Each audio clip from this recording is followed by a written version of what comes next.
أخي العزيز، أولا أنا أود أن أقول لضيفك عليه. طبعا التقيت أنا وياه في لقاءات عدة، ونحن أسهمنا في تهذيب هذا الخطاب.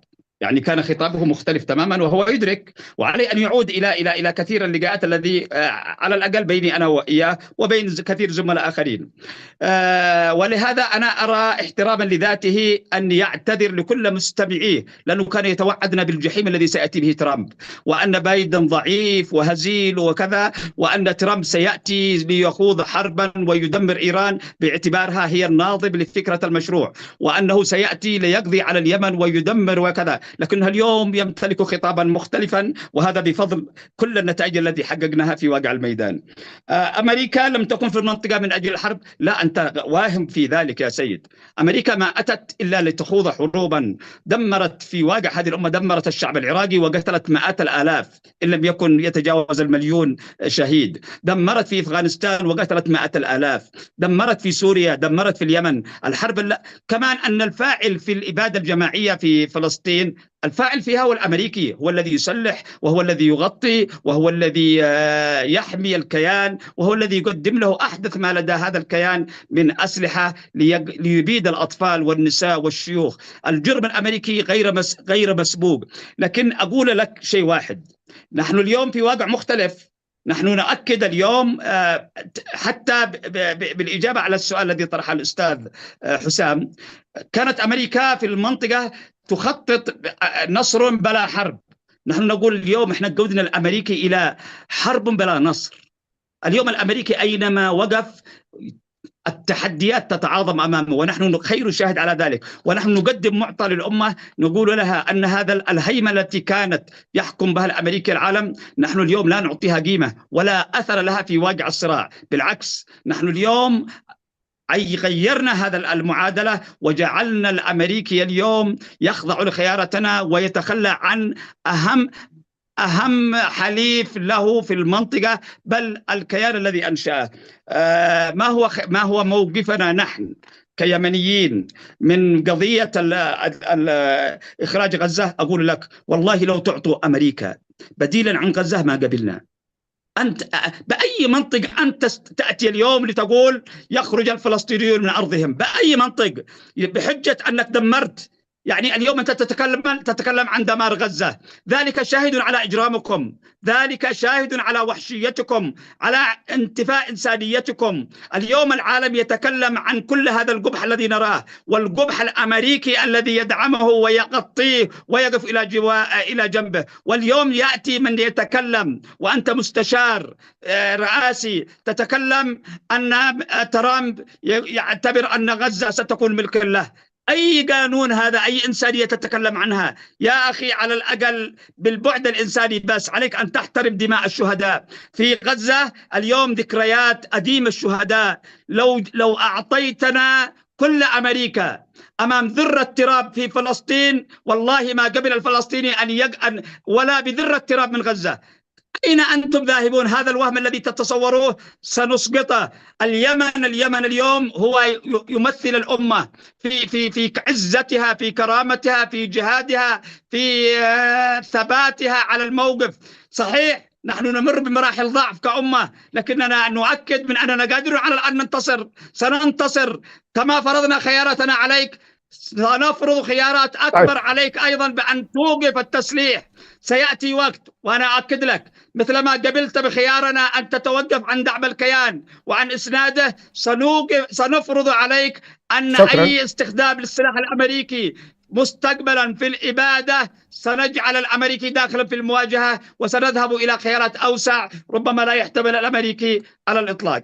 طيب دكتور جابرييل، عندما تسمع هذا الكلام من هذا المتحدث اليمني، طبعا أنت تضحك، ولكن في تقارير جدية من صحف أمريكية تقول أنه على سبيل المثال حاملة الطائرات الأمريكية هاري ترومان خاضت أكبر معركة بحرية لها في التاريخ. وشوف دكتور جابرييل، أنا ممكن نرسل لك الرابط، حتى قائد حاملة الطائرات الأمريكية هاري ترومان نشر هذا المقال وقال أنه يعني الحوثي ليس الصين، هو ليس الصين، ولكن لا يجب الاستهانة بقوته. هنا أطرح عليك هذا السؤال: هذا الحلم الأمريكي الإسرائيلي بتغيير خارطة الشرق الأوسط هل يمكن أن يتحقق بسهولة أم أنه ربما عقبة الحوثيين تمنع ذلك؟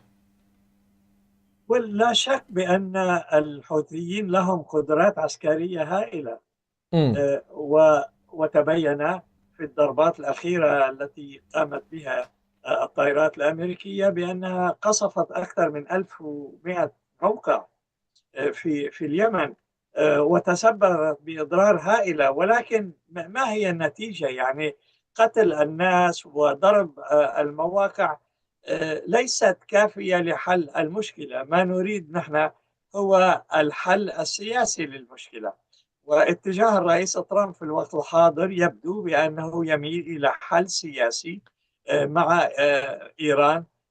السبب الرئيسي هو تفكيك السلاح النووي الإيراني، كما فعلت الولايات المتحدة مع إحدى الدول العربية، مع ليبيا. شو اسمه، ليبيا، القذافي. فإذا هذا بإمكان التوصل إلى نتيجة سلمية لحل هذه المشكلة بدون ما يقوله الزميل الكريم هو عن حرب وعن يعني تدهور في الوضع العسكري في المنطقة.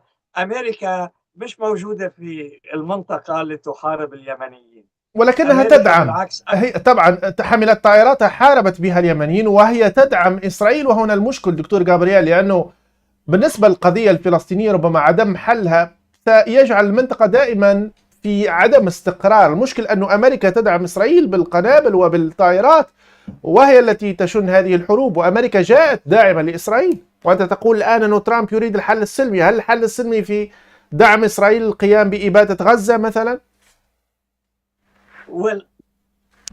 لو أهل غزة والفلسطينيين في الضفة الغربية رضيوا بالحل السلمي الذي قدمه الرئيس ترامب في ولايته الأولى بالنسبة لما عرف بصفقة القرن، ما حصل حرب في غزة.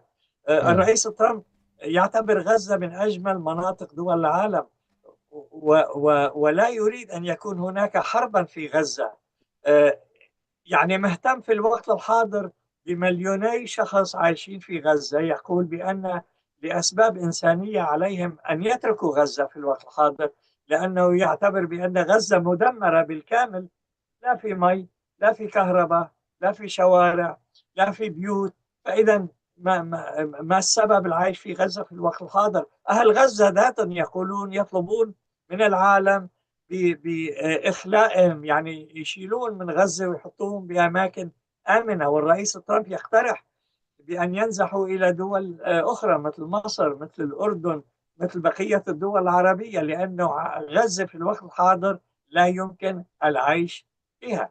إذا هناك مشكلة كبيرة تقع على عاتق المسؤولين الفلسطينيين. إذا بقيوا على هذا الحال في هذه الحرب مع إسرائيل، غزة دمرت. فإذا ما السبب بقائهم في غزة في الوقت الحاضر؟ الرئيس ترامب يعتبر بأن هناك مسائل إنسانية يجب حلها، وهي خروج هؤلاء مليوني شخص من غزة ولجوءهم إلى مناطق آمنة سليمة.